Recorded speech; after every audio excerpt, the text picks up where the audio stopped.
Gold trusted gold buyers. మీరు తాకట్టు పెట్టిన బంగారాన్ని విడిపించి ఈ రోజు ఉన్న మార్కెట్ ధరకు కొనబడను.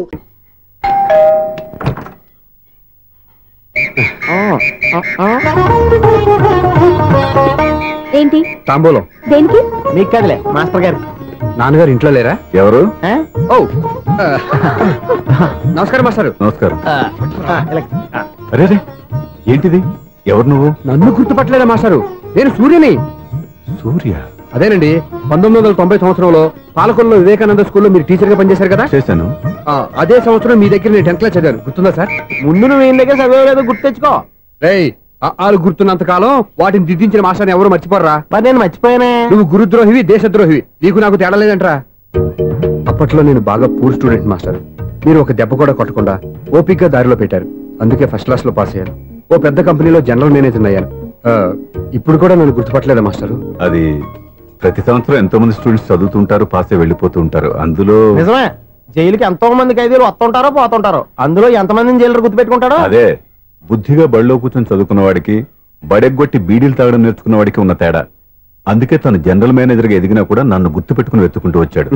నువ్వేమో సినిమాలు తీస్తాను, డైరెక్ట్ చేస్తాను గాలి కబుర్లు చెప్తూ జీవితాన్ని పాడు చేసుకుంటున్నావు. మధ్యలో నన్ను పొగుడతారు ఎందుకు? మీ శిష్యుని పొగుడుకోండి. ఇది పొగడ్త కాదు, నా శిష్యుని చూస్తే నాకు గర్వంగా ఉంది. లక్ష్మి, సూర్య. అవును, సూర్యనే. సూర్య మనం పాలకొల్లో ఉన్నప్పుడు నా దగ్గర చదువుకున్నాడు, ఇప్పుడు మంచి పొజిషన్ లో ఉన్నాడు. నమస్కారం అండి. అలా చూస్తున్నారండి, మీరు కూడా గుర్తుపట్టలేదా? తీసుకోండి మాస్టర్.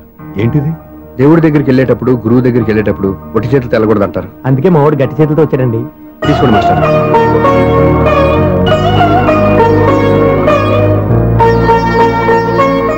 ఏంటండి ఇది? గంపెడు పూల కంటే భక్తితో ఇచ్చే ఓ గడ్డి పువ్వు గొప్పది. నువ్వు ప్రేమతో ఇచ్చిన ఈ ₹1 నాకు ₹1,00,00,000తో సమానం. స్వప్న, లోపల పెట్టమ్మా. ఈ పూలు మీరు పెట్టుకోండి.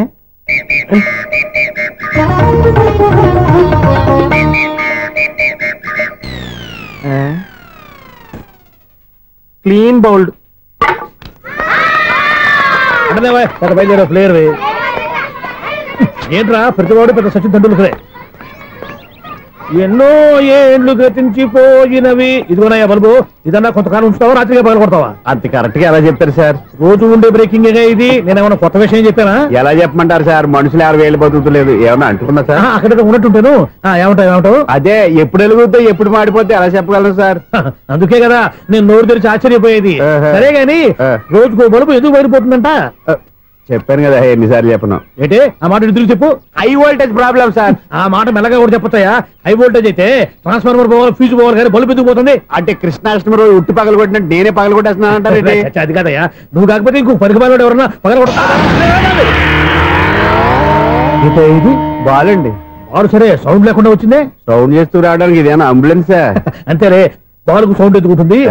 సరే, అంత ఫాస్ట్ గా వచ్చే బాల్ ని లటక్కున పట్టేసావంటే నీ ఐపవర్ అయ్యా. నా ఐపవర్ ఇప్పుడేం చూసారు? నైట్ టైం చూడాలి. ఇదిగో ఎందుకంటే మొహానికి చేయటం పెట్టుకుంటావు, పండుకోకూడదా? నేను మీకులా కదండి. బాగా చెప్పావు, కానీ నాకు ఒక విషయం అర్థమైందిలే. ఏంటండి? బల్బు ఎందుకు పగులుతుందో నాకు అర్థమైందిలే. ఇది నీ పని కాదు, పిల్లల పని. ఈ పిల్లల సంగతి రేపు మీటింగ్ లో పెట్టి తెలిసేయాలయ్యా. రాత్రి ఒకసారి వచ్చి కనవచ్చు. రాత్రి నేను మీకు కనిపిస్తాను కానీ మీరు నాకు కనిపించొద్దు. అది కదయ్యా, ఎందుకంటే నసుగుతావు, పెద్దగా మాట్లాడు. ఈ వాచ్మెన్ ఒక్కసారి చెప్తే 100 సార్లు చెప్పినట్టే. ఈ బల్బు పెట్టినాయండి ముందు నన్ను. ప్రతివాడు అట్ట అనుకుంటే ఇక నా పరిస్థితి ఏంటి?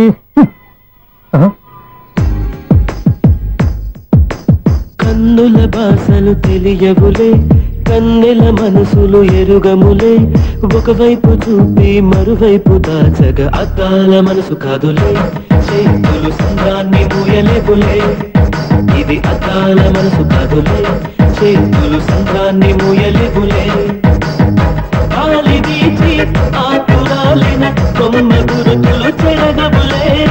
దెబ్బలెన్ని తిన్నగాని మనసు మాత్రం మారదులే. ఒక పరిమగుమా చూడగనే కలిగే జగతను ఎరుగదులే. అనుదినము ఇక తప్పించే యువకుల మనసులు తెలియవులే. సౌండ్ లేకుండా చూసుకున్న చాలు, ఇక దయచేయండి. అరే జావో నాజీ, ఊరికే చూసుకోకపోతే ఏదైనా ఒక పాట పాడుకోవచ్చు కదా.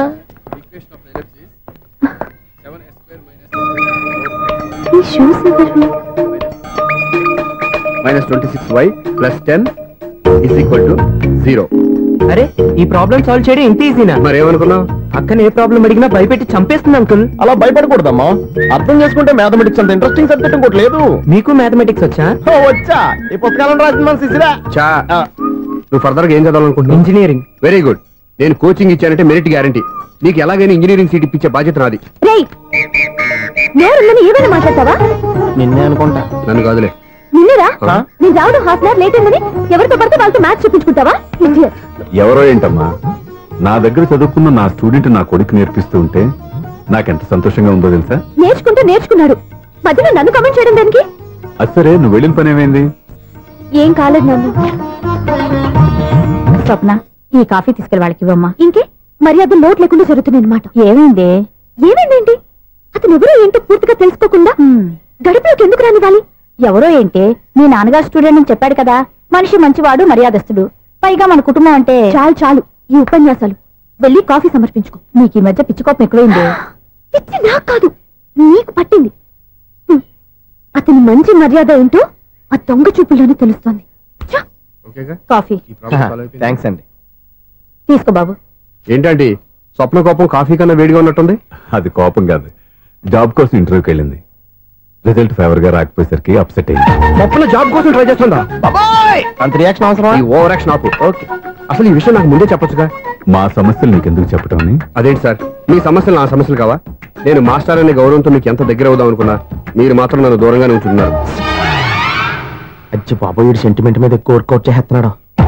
ఒరేయ్, మా అమ్మాయికి ఉద్యోగం కావాలి, ఒక మంచి ఉద్యోగం చూసి పెట్టాలని ఒక్క మాట ఆర్డర్ వేసుంటే నిమిషాల్లో వెళ్ళి క్షణాలు ఉద్యోగం సంపాదించేవాడిని. నీకెందుకు అనవసరంగా ఇబ్బంది? మీరు ఇంకేం మాట్లాడదు, నన్ను ఆశీర్వదించి పంపించండి. స్వప్నకు ఉద్యోగం గ్యారెంటీ. ఇదిగోండి సార్, అపాయింట్మెంట్ ఆర్డర్. ఇంత త్వరగా ఉద్యోగం ఎలా సంపాదించావయ్యా?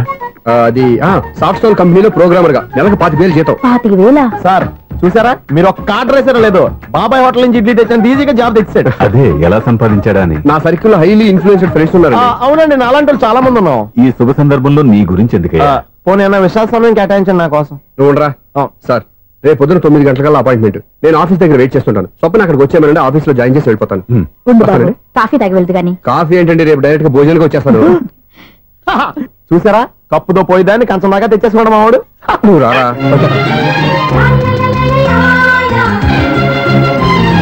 రోజావే చిన్ని రోజావే, రాగానే నువ్వే రోజావే, నాలో కదిలే ప్రాణాలే ఒక్క పాటై నిన్నే చేరాలి, నాలో కదిలే ప్రాణాలే ఒక్క పాటై నిన్నే చేరాలి.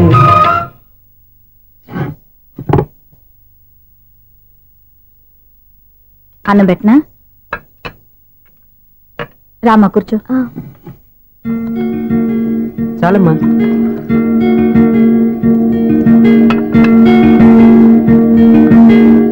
నాన్న, ఏంటమ్మా?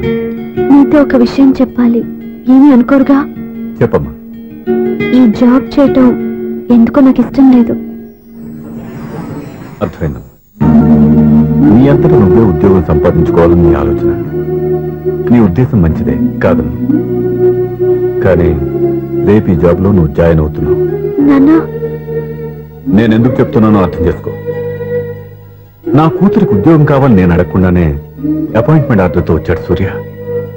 ఆ ఉద్యోగం కోసం అతను ఎంతమంది చుట్టూ తిరిగాడో, ఎన్ని అవస్థలు పడ్డాడో నాకు తెలియదు, కానీ ఈ మాస్టారికి ఏదో చేయాలన్న ఆరాటం అతనిలో కనిపించింది. నువ్వు ఇప్పుడు ఈ జాబ్ చేయనంటే అతను పడ్డ కష్టానికి విలువ లేకుండా పోతుంది. అతను చూపించిన అభిమానాన్ని అవమానించినట్టు అవుతుంది. నీకు ఇష్టం లేకపోతే నువ్వు ఎప్పుడు మానేయాలనుకుంటే అప్పుడు ఆ ఉద్యోగం మానే. కానీ రేపు నువ్వు ఆఫీస్కి వెళ్తున్నావు, నీకోసం కాదు, నా కోసం.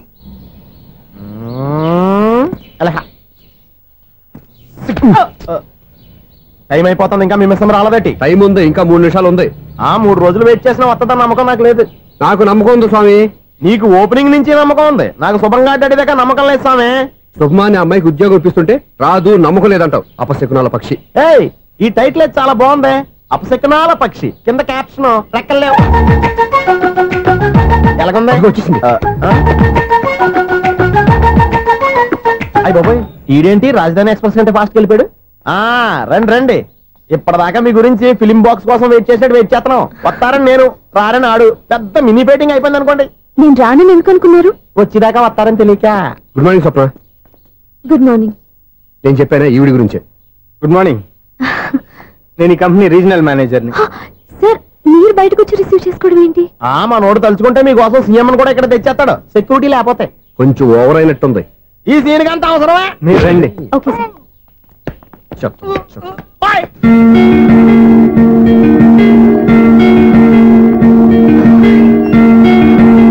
So this is your seat, feel free. మీరు చేయాల్సిన పని నా సెక్రటరీ వచ్చి మీకు చెప్తాడు. Okay, good luck. Thank you sir.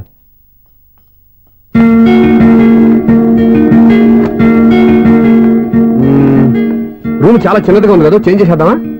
Excuse me, job చేసేది నువ్వా నేనా? నువ్వే అనుకో, కానీ వర్క్ చేసేటప్పుడు కొంచెం కన్వీనియంట్ గా ఉంటుంది కదా అని. నాకు లేని ప్రాబ్లం నీకెందుకు? కరెక్టే కదా, వస్తాను. Hello,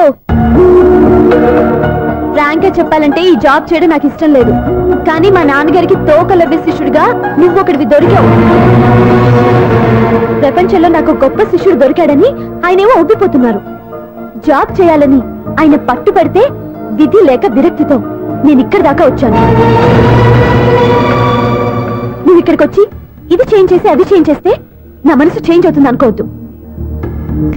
1 minute. మళ్ళీ ఈ కంపెనీలో నిన్ను చూశానంటే ఇమ్మీడియట్ గా జాబ్ కి రిజైన్ చేస్తాను. మేషం, వృషభం, మిథునం అనుకోని వ్యక్తులు తారసపడతారు. మనకెవరు అనుకోని వ్యక్తులు తారసపడతారు ఈ రోజుల్లో? ఈ సెకండ్ గడుస్తున్నాడు. వీడు దరిద్ర బ్రెయిన్ తో ఏ వీక్ పాయింట్ లాగుతాడు. ఇప్పుడు ఎవరు చేయటం? Hello hello hello. ఏంటిడు ఫోన్ రింగ్ అవ్వకుండా అలవనేస్తాడేంటి? వీడేంటి వాడి పెదవులు వాడే కొరుక్కుంటూ ఏదో ఆలోచిస్తున్నాడు. ఎక్కడో ఏదో డిఫెక్ట్ ఉంది, చెప్తా. హలో, నేనయ్యా సెక్రటరీ మాట్లాడుతున్నాను. స్వీపర్ అనుకుంటున్నావా ఏంటి? ముందు మీరు ఫోన్ మాట్లాడండి, తర్వాత మనం మాట్లాడుకో. ఓకే ఓకే, తర్వాత మాట్లాడుకుందాం. ఇదేంటి నేను ఇది చెప్పిందే ఫోన్ లో వేరే ఒకటి చెప్తాడు. ఏంటి బాబు, రాగానే ప్రాబ్లం ఏంటో చెప్పాలి. అనుమానంగా అలా చూస్తున్నావేంటి? డ్రైనేజ్ ప్రాబ్లం అండి. సంవత్సరం నుంచి చెప్తానే ఉన్నాను కదా. అయితే రైల్వే స్టేషన్ లో రిపోర్ట్ చెయ్యి, నాకు చెప్తావేంటి? అసలు నేను అడిగిందేంటి, మీరు చెప్పేదేంటి? సింక్ లేకుండా మాట్లాడతారేంటండి? సింకు లేకుండా మాట్లాడుతున్నాను.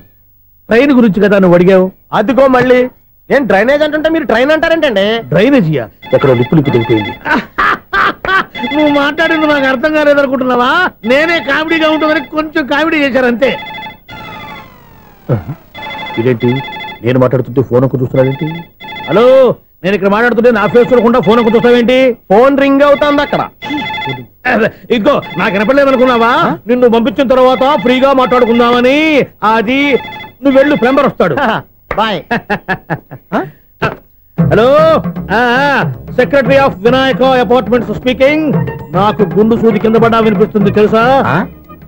ఫస్ట్ టైం ఫోన్ రింగ్ అవ్వకుండానే ఎత్తి మాట్లాడాడు. సెకండ్ టైం ఫోన్ రింగ్ అయినా ఎత్తలేదు. ఇప్పుడేమో అవతల కట్ అయిపోయినా మాట్లాడేస్తున్నాడు. ఓకే ఓకే, తర్వాత మాట్లాడుకుందాం.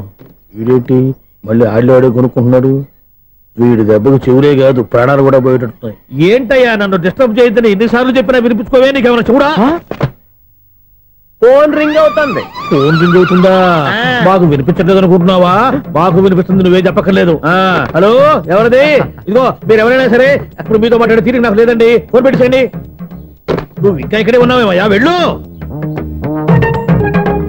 ఇదిగో నీ సమస్యలు ఇప్పుడు నాకు చెప్పగా వెళ్ళిపో వెళ్ళిపో వెళ్ళిపో. ఇదిగో నువ్వేం చెప్పరా ఇప్పుడు నేను వెళ్ళానయ్యా. అసలు వినిపిస్తా కదా వింటానగా. ఏంటి నీకు చెవుడు? నాకు చెవుడా? ఎవరు చెప్పారు నీకు నాకు చెవుడని? ఒకటి చెప్పాలేటి, నేను ఇప్పుడే వెళ్ళి డాక్టర్ని తీసుకొచ్చి మన అపార్ట్మెంట్స్ లో అందరి మధ్యన మీటింగ్ ఎట్టి నీకు చెవుడని నిరూపించకపోతే ఆ పని మాత్రం చెప్పక దండం పెడతా. నేను ఆ పని చేయకుండా ఉండాలంటే ఈ నెల నుంచి నువ్వు మెయింటెనెన్స్ అడగకూడదు. వచ్చినా నేను తీసుకోను. అలాగే నా పర్సనల్ మెయింటెనెన్స్ కూడా నువ్వే చూసేసుకో. పర్సనల్ మెయింటెనెన్స్ కూడా నేనే ఇవ్వాలన్నా? ఇది మరీ అన్యాయం. తొండి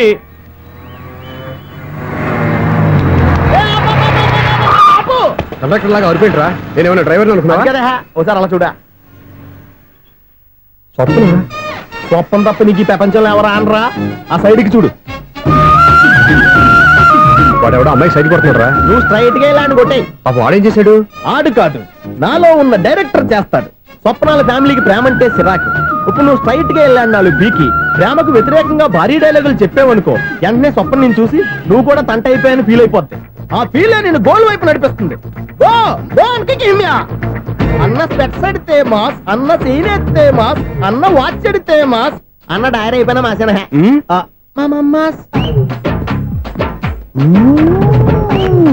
ఎరా ఆడపిల్లంటే అంత సీప్ గా ఉందా?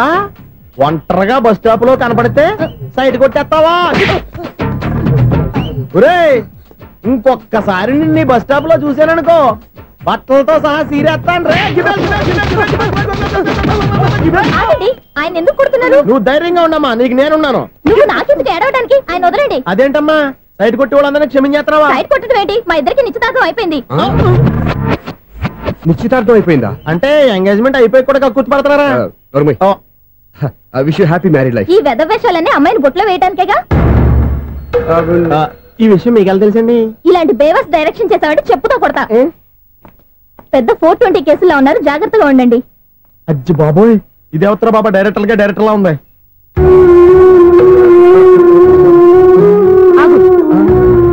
ఏంటి సైటా?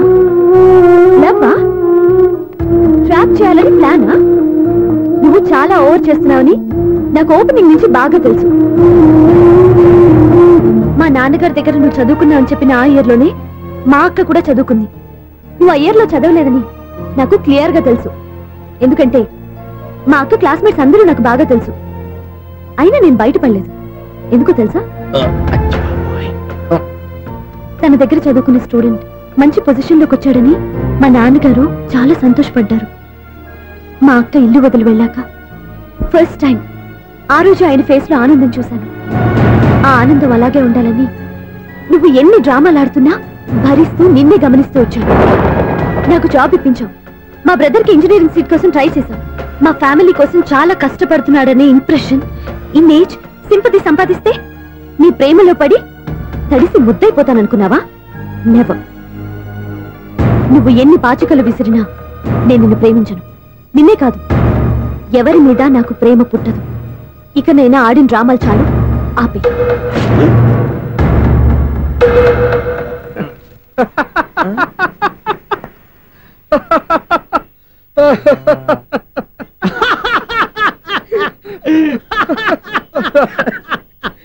నేను ఆ అమ్మాయిని ప్రేమిస్తానంట. పాపం చిన్నపిల్ల కదా, ఎక్స్పీరియన్స్ లాగా అలా మాట్లాడింది. క్షమించదులే. హలో ఐశ్వర్య రాయ్, కరీనా కపూర్ రోజు ఫోన్లు చేస్తుంటే ఎత్తట్లేదు మా వాడు. ఇదిగో ఇంతమంది అమ్మాయిలు లవ్ లెటర్లు ఇస్తే మేమిద్దరం చలి తట్టుకోలేక పొద్దున చలిమంట వేసుకున్నాం వాటితోని. ఏమంటే 400 మంది కోటీశ్వర్లు మా అమ్మాయిని చేసుకొని వస్తుంటే వాళ్ళందరినీ క్యూలో నుంచోమంటున్నాడు వీడు. అమ్మో నా వల్ల కాదు. చూడు స్వప్న, నిన్ను చూసి జాలిపడాలో బాధపడాలో నాకు తెలియట్లేదు. అయినా ఈ తప్పు నీది కాదులే, నీ వయసుది. నీ ఏజ్ లో ఉన్న అమ్మాయి ఎవరైనా ఓ మగాడు తన వైపు చూస్తే నన్నే చూస్తున్నాడు, నా కోసమే ట్రై చేస్తున్నాడు అనుకోవడం కామన్. కానీ నన్ను కూడా అలా చూడడం నీ తప్పు. ఈ సంగతి మాస్టర్ గారికి తెలిసి ఎంత బాధపడతారో తెలుసా? నేను మీ నాన్నగారు వెనకపడ్డాను, ఆయన కోసం ఇంటి చుట్టూ తిరిగాను. అంత మాత్రాన్ని నువ్వు అలా ఆలోచించకూడదు, నీకు ఆ ఫీల్ రాకూడదు. పొరపాటు నీకు ఆ ఉద్దేశం నేను రప్పించినా, నా ప్రవర్తనలో తేడా కనిపించినా నన్ను క్షమించు. వస్తాను. హలో, మా ఓడు జెంటిల్మెన్ కాబట్టి జెంటిల్మెన్ లా బిహేవ్ చేశాడు, అడ్వైజ్ చేశాడు. అంత మాత్రం చేత మీరు ఇప్పుడు ఇంటికి వెళ్ళిపోయి దుబ్బని బెడ్ మీద పడిపోయి అటు ఇటు తెగదొల్లేసి తలగల్లా వేసి ఇంచేసి సాంగులోకి వెళ్ళిపోకండి. రాంగ్ సిచ్యువేషన్ అయిపోద్ది.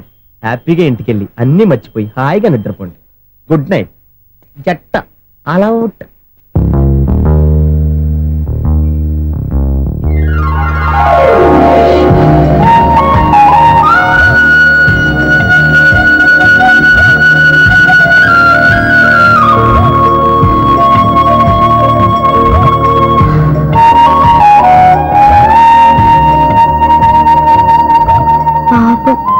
నిజం తెలుసుకోకుండా దారుణంగా తిట్టేశాను. అతను చెప్పింది నిజమే, నేనే తొందరపడ్డా. అతను ఎప్పుడూ రాంగ్ గా బిహేవ్ చేయలేదు. అతను వెంట పడుతున్నాడని, ట్రాప్ చేస్తున్నాడని నేనే తప్పుగా అర్థం చేసుకున్నా. హలో, మా ఓడు జెంటిల్మెన్ కాబట్టి జెంటిల్మెన్ లా బిహేవ్ చేశాడు, అడ్వైజ్ చేశాడు. అంత మాత్రం చేత మీరు ఇప్పుడు ఇంటికి వెళ్ళిపోయి దుబ్బని బెడ్డ మీద పడిపోయి అటు ఇటు తెగదొల్లేసి తలగల్లా వేసి ఇంచేసి సాంగులోకి వెళ్ళిపోకుండా రాంగ్ సిచ్యువేషన్ అయిపోద్ది. తప్పదురా సునీల్.